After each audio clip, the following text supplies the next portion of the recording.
یہ میری فیوریٹ ترین حدیث ہے حدیث قدسیوں میں سے، صحیح مسلم میں کتاب البر والصلہ چیپٹر کے اندر ظلم کا جو باب ہے کہ ظلم کرنا حرام ہے، اس میں یہ حدیث ہے۔ 10 باتیں اس حدیث میں بیان کی ہیں اللہ تعالیٰ نے نبی صلی اللہ علیہ وسلم کے ذریعے۔ حدیث قدسی، الفاظ اللہ تعالیٰ کے، فرمان اللہ تعالیٰ کا، نبی صلی اللہ علیہ وسلم کے مبارک سے۔ اب یہ ذرا سنیے، اس میں وہ بات بھی اینڈ پہ آ جائے گی، اس کی میں ایکسپلینیشن نہیں کروں گا کیونکہ ٹائم تھوڑا ہے، آپ کو خود ہی سمجھ آ جائے گی۔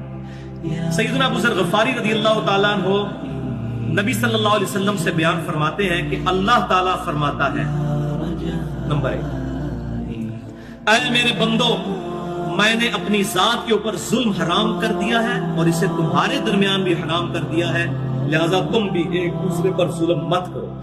نمبر 2، اے میرے بندو، تم سب گمراہ ہو سوائے اس کے کہ جسے میں ہدایت دوں، تم مجھ سے ہدایت طلب کرو، میں تمہیں ہدایت عطا کروں۔ نمبر 3، اے میرے بندو، تم سب بھوکے ہو سوائے اس کے جسے میں کھانا کھلا دوں، تم مجھ سے کھانا طلب کرو، میں تمہیں کھانا کھلاؤں۔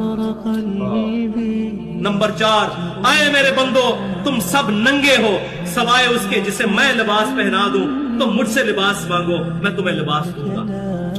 نمبر 5، اے میرے بندو، تم رات دن خطا کرتے رہو اور میں ہی تمہارے گناہوں کو بخشوں گا، تم مجھ سے مغفرت طلب کرو، میں تمہاری مغفرت کروں گا۔ نمبر 6، اے میرے بندو، تم میرے نقصان تک نہیں پہنچ سکتے، تم مجھے کوئی نقصان نہیں پہنچا سکتے، نہ تم مجھے کوئی نفع دے سکتے ہو اور نہ میرے نفع تک پہنچ سکتے ہو۔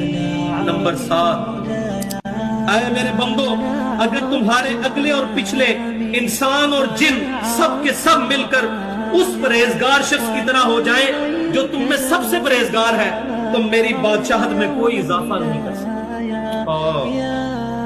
اے میرے بندو، نمبر 8، اے میرے بندو، اگر تم اگلے پچھلے انسان اور جن سب کے سب اس گناہگار شخص کی طرح ہو جائیں جو تم میں سب سے زیادہ گناہگار ہے، میری بادشاہت میں کمی نہیں کر سکتے۔ اللہ کو کوئی نہیں، اللہ الصمد، اللہ بے نیاز ہے۔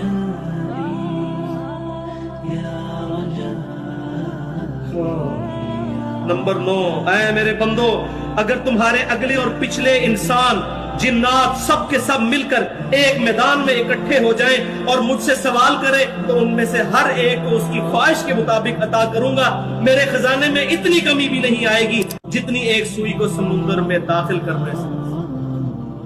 اور نمبر 10، اے میرے بندو، یہ تمہارے ہی اعمال ہیں جنہیں میں نے تمہارے لیے محفوظ کر لیا ہے۔ کتنا قدردان ہے اللہ، ہمارے اعمال محفوظ کرتا ہے، قیامت الدین جزا دے گا۔ اے میرے بندو، یہ تمہارے ہی اعمال ہیں، دیکھیں کتنا قدر شناس ہے۔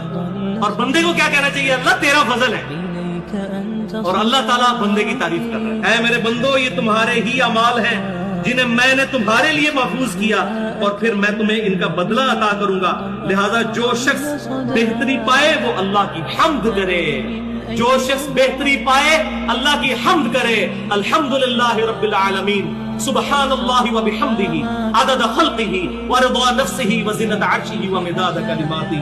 جو کوئی بھلائی پائے، کوئی اس کو اچھائی پہنچے، کوئی نفع ملے تو میری حمد کرے، اور جو کوئی تم میں سے اس کے برعکس پائے یعنی برائی پہنچے، اس کو تکلیف، تو وہ صرف اپنی ذات کو ملامت کرے۔ اللہ تعالیٰ اپنے بندوں سے اپنی ذات کو ملامت کرے۔ اللہ تبارک و تعالیٰ نے کتاب و سنت کی تعلیمات پر عمل کرنے کی توفیق عطا فرمائے۔ اللہ تبارک و تعالیٰ اپنے نیک اور محبوب بندوں کا قیامت والے دن ہمیں ساتھ نصیب فرمائے۔ اللہ تبارک و تعالیٰ ہمیں مدینہ شریف میں شہادت کی موت، جنت البقیع میں مدفن اور جنت الفردوس میں اپنے محبوب صلی اللہ علیہ وسلم کا پڑوس نصیب فرمائے۔